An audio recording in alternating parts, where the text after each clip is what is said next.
8. Os Templos do Amor. A desembocadura do rio Indo era o centro de comércio do Oeste. Naquela época, pus todo o meu empenho e os meios divinos para criar negócios e comércio entre a Suméria, Babilônia e Egito e o Vale do Indo. Eu gosto dos tesouros da terra e tenho habilidade para os negócios, sou uma comerciante inata. Meus templos eram escritórios de intercâmbio que serviam como lugares de troca e negócios com vários produtos, assim como de salões de aprendizagem e adoração. Convidei a minha mãe, Ningal, para que me ajudasse a desenhar e construir os templos. Ela tem uma paixão pela arquitetura e trouxe consigo a sua boa amiga, Maia, a arquiteta mais famosa de nosso tempo, para planejar Mohenjo-Daro e Harappa.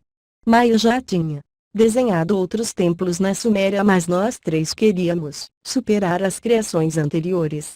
Nós três construímos umas estruturas tão formosas e valiosas que Anu e Antu vieram as admirar. Eu sempre apreciei o lápis lazuli.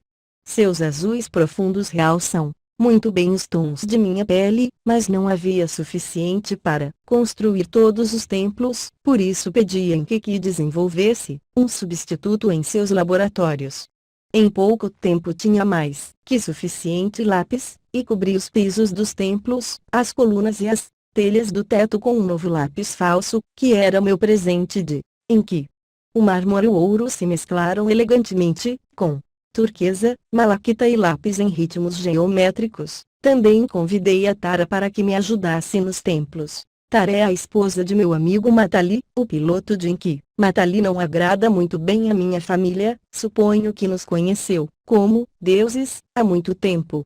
Ele prefere confiar no povo da serpente e por isso se casou com a Tara, sua bela princesa da raça serpente. A linhagem da Tara é a mais antiga no planeta Terra. Matali diz que o povo da serpente é muito mais sábio que a de Nibiru. Ele me contou histórias fabulosas de seu reino que está nas profundezas do planeta. Diz que trabalham com frequências que nós não entendemos. A aquisição do poder material não lhes interessa. O que compreendi foi que Tara era a melhor bailarina que eu tinha visto. Eu sabia que seu estilo de balé atrairia os mercadores de todo este a meus templos. Ela seria uma pessoa muito útil, de modo que a convidei a treinar as bailarinas de meu templo. Tara é uma formosa mulher de pele cremosa verde pálido e olhos escuros doces de amêndoa que piscam como estrelas no céu noturno.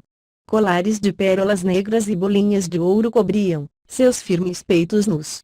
Minha amiga Tara me ajudou a instaurar uma cultura grandiosa e florescente. Também convidei a Ninhursag. Ela estava dedicada completamente a administrar cura a seus queridos Lulus na pirâmide. Seu amor e sua compaixão por todos os seres viventes a converteram em nossa médica mais brilhante. Tinha um grupo de enfermeiras maravilhosas que lhe ajudavam, mas eu sabia que ela estava muito sozinha. Passava muito tempo com seu filho Ninurta, o que não era bom para nenhum dos dois. Conhecem o tipo de mãe que mexerica sem cessar com seu filho sobre o resto da família? Bom, assim era minha Nin. Eu queria que Ninhursag fundasse o que vocês chamam hospitais. Mas nós vemos sua medicina moderna como algo absolutamente barbárico. Nós usamos formas de pensamento e frequências, não drogas ou bisturis. Ser a única matriarca solteira na Terra estava saindo caro a Nin, e eu a queria muito. Estava envelhecendo um pouco, mas ela sempre negava. Nin se apresentava mais competente e fresca que nunca, mas eu sabia a verdade. Eu mesma me sentia um pouco só e via com quanto coragem ela seguia adiante. Ao observar a vida de Ninhursag, junto com minhas próprias experiências, comecei a sentir compreensão pela mulher. À medida que o tempo passava na Terra, os homens de minha família se tornavam mais e mais dominantes. Era como se a mesma atmosfera deste planeta remoto nos estivesse afetando a todos. Nas Pleiades a mulher é respeitada como símbolo da grande deusa e é tratada com consideração. Nossa lei proíbe estritamente golpear ou violar a uma mulher. As frequências fronteiriças da Terra aparentemente produziram um giro desta tradição. Nossos homens estavam adotando uma atitude diferente com a mulher. Os filhos de Enki, guiados por Marduk, inventaram leis que proibiam às mulheres certas liberdades em seus territórios. Óbvio que eu estava zangada e transtornada por essas leis tão ridículas. Então, em minhas terras, eu enfatizava o fortalecimento e a melhora da energia feminina.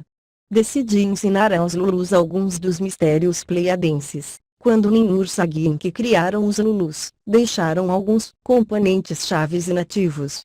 Embora os Lulus e todos os humanos nascidos deles, incluindo os habitantes da Terra hoje, possuem nossos genes, alguns destes não funcionam, porque tinham sido desconectados de propósito.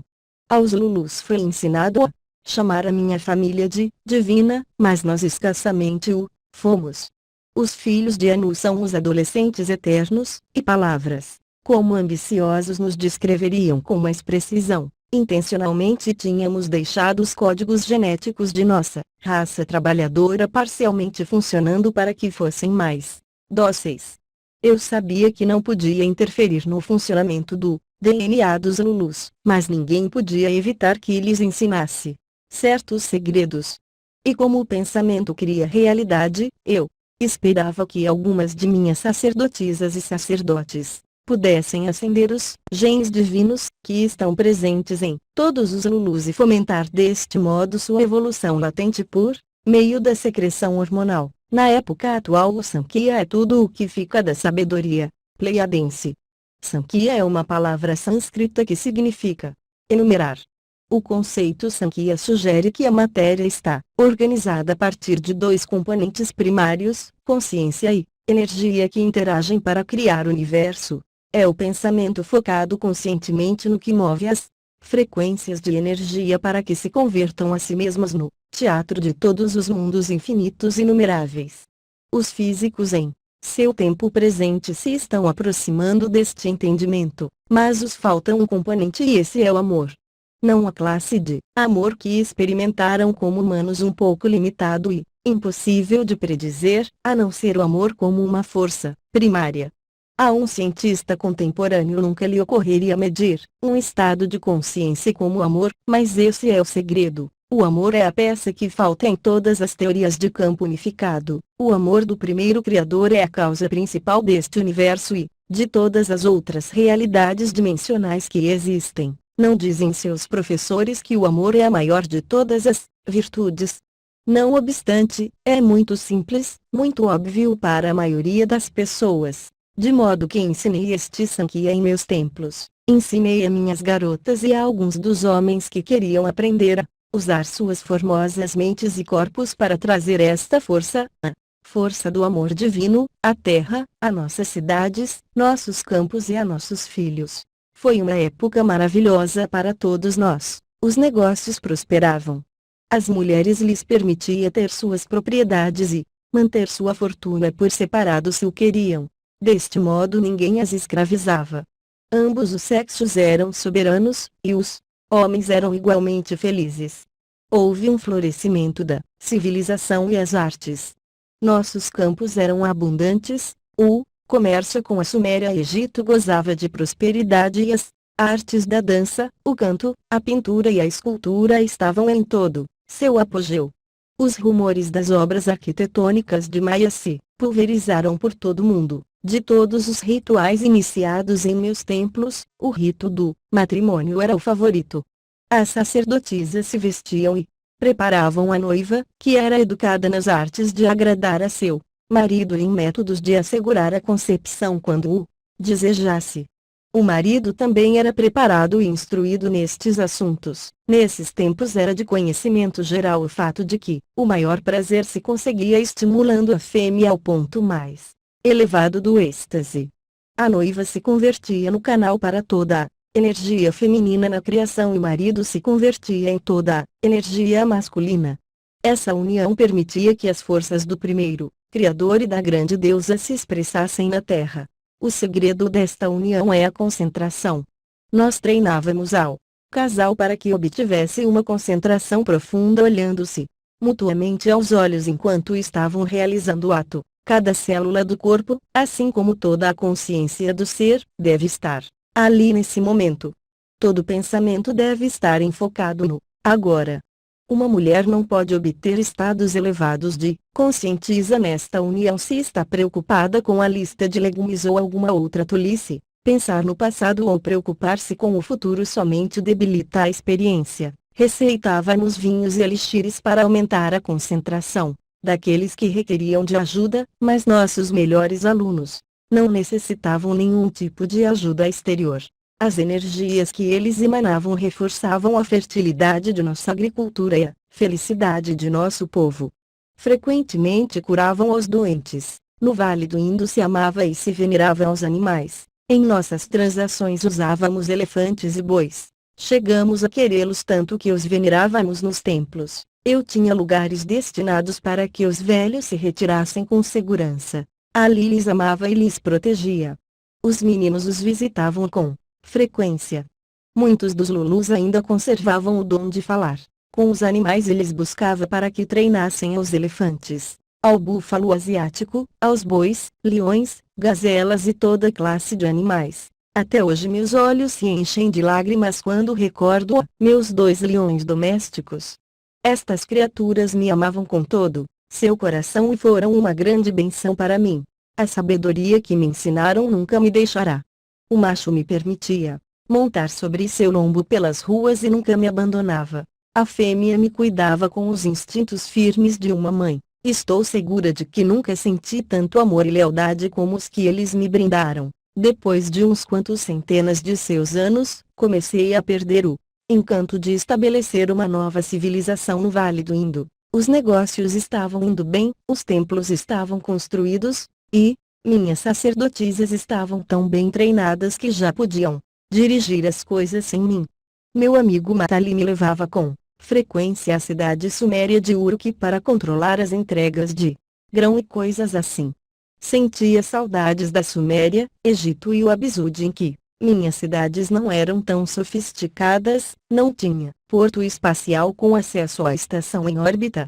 Sentia-me como se estivesse estancada no interior do país. Além disso, não tinha marido. Matali dizia que por sorte não estava casada com nenhum de meus parentes, pois ele não os tinha em muito alta estima. Enquanto este dilema me deixava perplexa, me ocorreu uma magnífica ideia. Lá em Uruk, Anu estava outorgando os poderes de monarquia a alguns dos Lulus que mais sobressaíam na época. Anu lhes delegava um poder limitado àqueles que governavam as cidades. Demos aos Lulus controle sobre os assuntos humanos, que careciam de importância para nós. A monarquia se estava convertendo em uma parte importante na nova vida da Terra. Por que não podia ser eu a encarregada de outorgar este poder?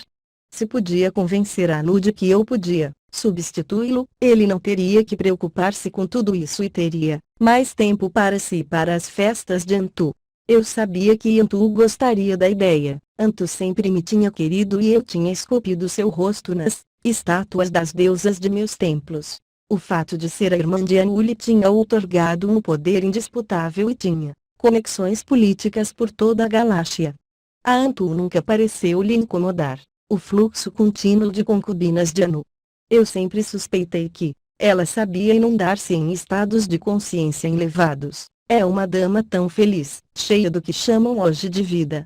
Com o fim de convencer Anu e Antu de que eu era a pessoa indicada para escolher os reis, construí um templo em Uruk. O templo em si estava dedicado a Anu. Na parte interior, a área mais importante, coloquei uma cama de ouro sólido com o nome de Antu gravado visível e belamente sobre ela. A cama estava elevada sobre um estrado e estava soberbamente adornada com flores frescas e sedas flutuantes.